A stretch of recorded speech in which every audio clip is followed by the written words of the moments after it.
When I was at work today, I had a patient that first thing she said to me when I wanted to start her IV was, my mother told me to tell you that I have difficult days.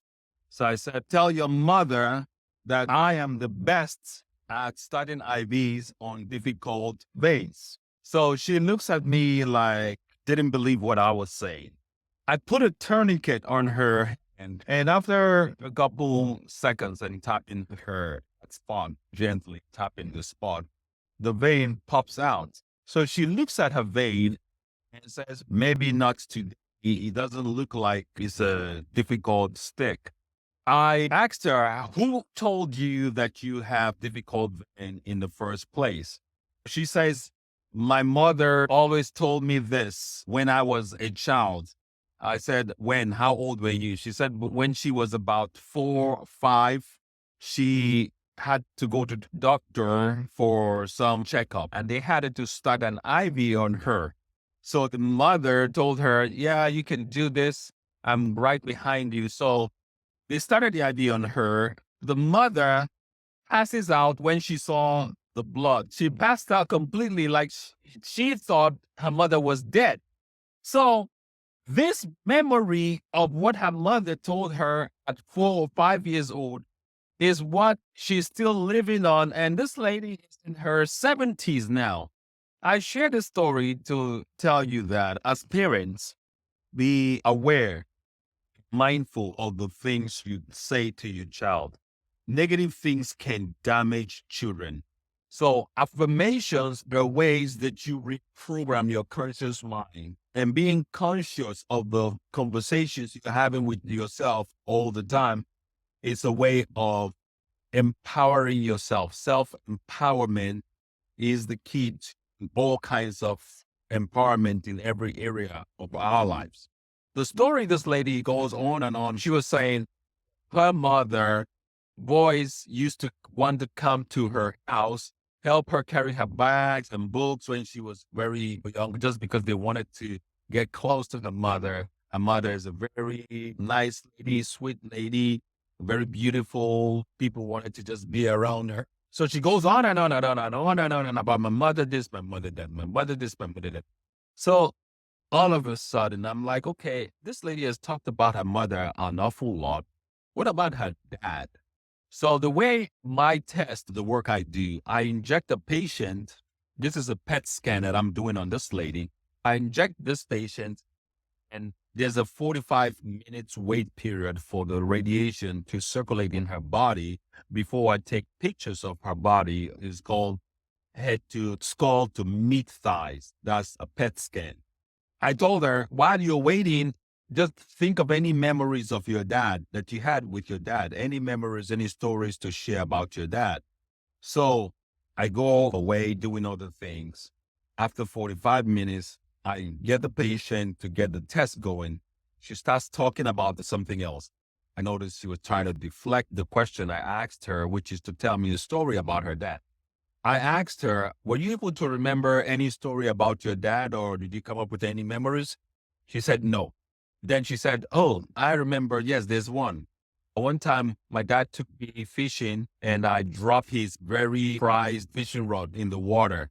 And he was so pissed. He was so pissed and it messed up our relationship ever since. I was like, how old were you when this happened? She said about 5 or 6. I was like, wow, something happened 5 or 6 years ago with your dad, and your dad pretty much will not talk to you. It tainted your relationship. You guys are not in a good place because of what happened when you were 5 or 6 years old. So that scenario, what happened to her with her dad, messed up her relationship with her dad. They don't have good relationship. Most people today do not have good relationship with their parents, mom or dad. Some people are having issues because of events that has happened in the past.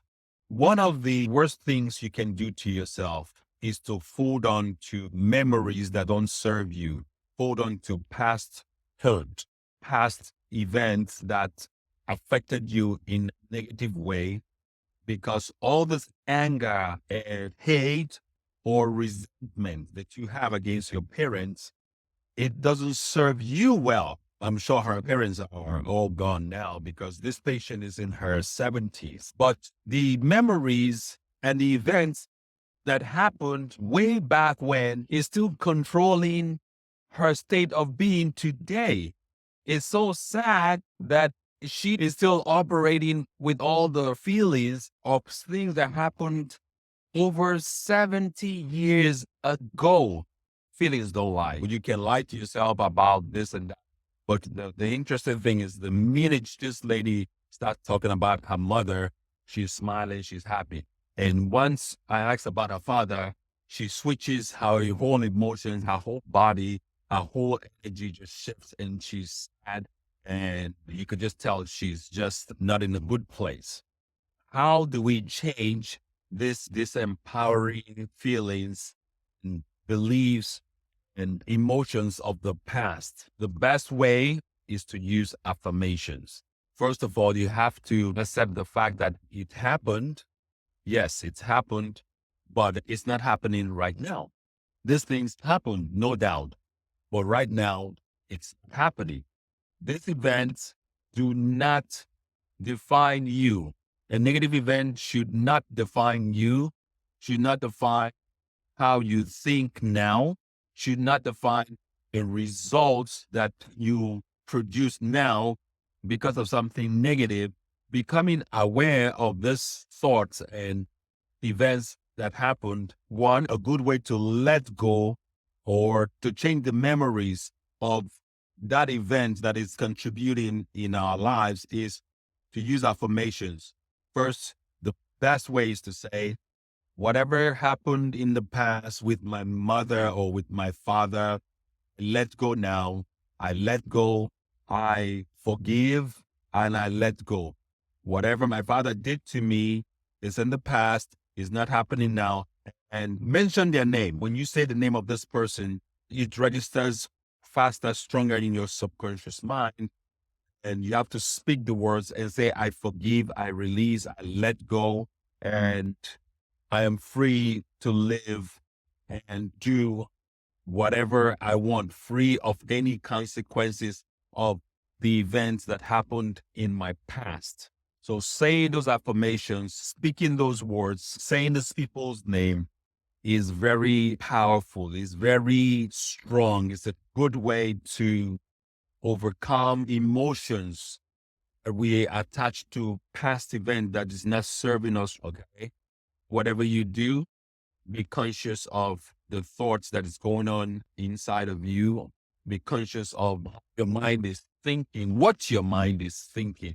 Becoming conscious, being aware is just paying attention.